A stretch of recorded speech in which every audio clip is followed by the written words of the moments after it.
Yeah, so the topic I wanted to talk about was Xbox really quick.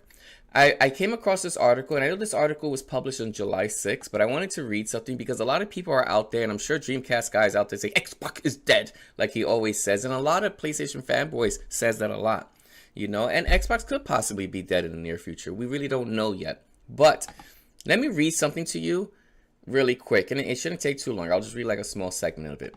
It's called Resetting Xbox. That is legit the title. This message was sent to Team Xbox employees globally, and this is from Xbox itself. This is from Xbox News. Team, we are beginning the most significant restructure in Xbox history. After careful consideration, I've made the difficult decisions to reduce our team by approximately 3,200 employees throughout fiscal year 2027. This is Asha Sharma. This will include approximately 1,600 role eliminations today, so on July 6th. And in addition, 4 studios will leave Xbox to new management. I recognize that a long restructuring creates additional challenges. Unfortunately, it's not possible to make all the necessary changes in a single day, and I want to be direct about the scale. I like that. I like that she was very direct with them. It's not a good thing when people get laid off. It is the worst feeling. It is the worst thing for an employee because that is their livelihood and they're not making any money anymore. They're not making any more money. They got to go find another job and start over in a sense. And it just sucks. It completely sucks. And I hate it. I've been through layoffs. It's the worst. I know this is painful. These changes will directly affect people who have poured their creativity into building Xbox. Many joined us through acquisitions, while others were recruited here or saw us out because they loved this industry and loved Xbox. Today's decisions do not reflect their talent or dedication. It is true. That's just corporate talk, but it is true. Our business today is not healthy. We all know that. We all know the business is not healthy. It's not healthy for Xbox. It's not really healthy for PlayStation, Nintendo either. Nintendo's been struggling for a year with the Nintendo Switch 2. It's selling, but it's still expensive. We are operating at margins that are 3 to 10 times lower than comparable platforms and publishing businesses. We enter Gen 9 with a smaller install base and a higher cost structure. To grow, we bet on Game Pass, multi-platform, and a broader portfolio of content. While those businesses have created meaningful value, they did not grow at the pace we expected.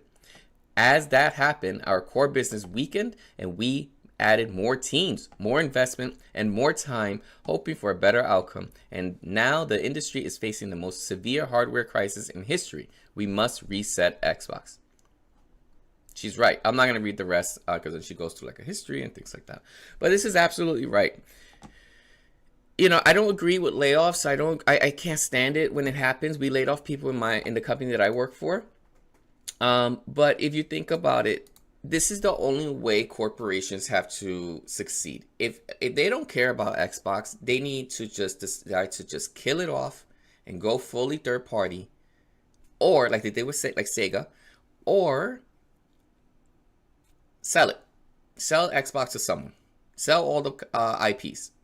Do whatever Ubisoft is doing.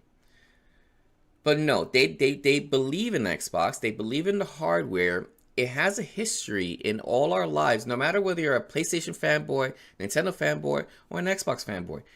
If you're a gamer fanboy, it has a place in all our hearts. At some point, you played a game on the Xbox that you love, whether it was Halo, whether it was Gears of War, whatever it was, you enjoyed it. And that's the whole point. Now, her bringing down laying off 3,200 employees, that's a lot. Apparently, I think it was a lot more, but this, as of today's date, but I think this was as of July, it was 3,200 employees. They have to do that. Corporations have to do that in order to restructure. They did that in my company. In my company last year, November, they laid off quite a whole bunch of employees because we took on more. We hired a lot of people. What ends up happening, they overhire. They took on other developers, other projects from other companies. We bought different projects. And then what ended up happening, we had a lot of overhead. We had a lot of people that we were paying, but we weren't bringing in the revenue. So we had this many people, but we were making this much money. So how are you going to pay these people with this much money? You can't. It's not possible. It's impossible to pay that much. So the only way for that to happen, you have to take this amount of people and the shift has to happen. You have to have enough money not only to make profit, make revenue, but pay the employees. So that's why there's less people. There's going to be more work on these individuals that are left behind. They took on too many companies. They took on too many studios. The big one was Blizzard. The Blizzard Activision acquisition that they did. That was a lot of money they spent, and they kept the same people. They didn't lay anyone off at the time. So that's the reason why they're in this situation amongst with the hardware prices going up. They're increasing their prices. It's ridiculous. It's ridiculous. They still make a lot of money off of Game Pass. The one thing she did is she lowered the Game Pass price to $22, which was great, but it's still not enough right now. They need to lower the, if she wants to succeed, she needs to lower the current Xbox prices. Just come out of nowhere, swing and lower it, take the hit. And for the new Xbox, make sure that there's a disc in it. That's my take on it, on this topic. That's what I'm going to say.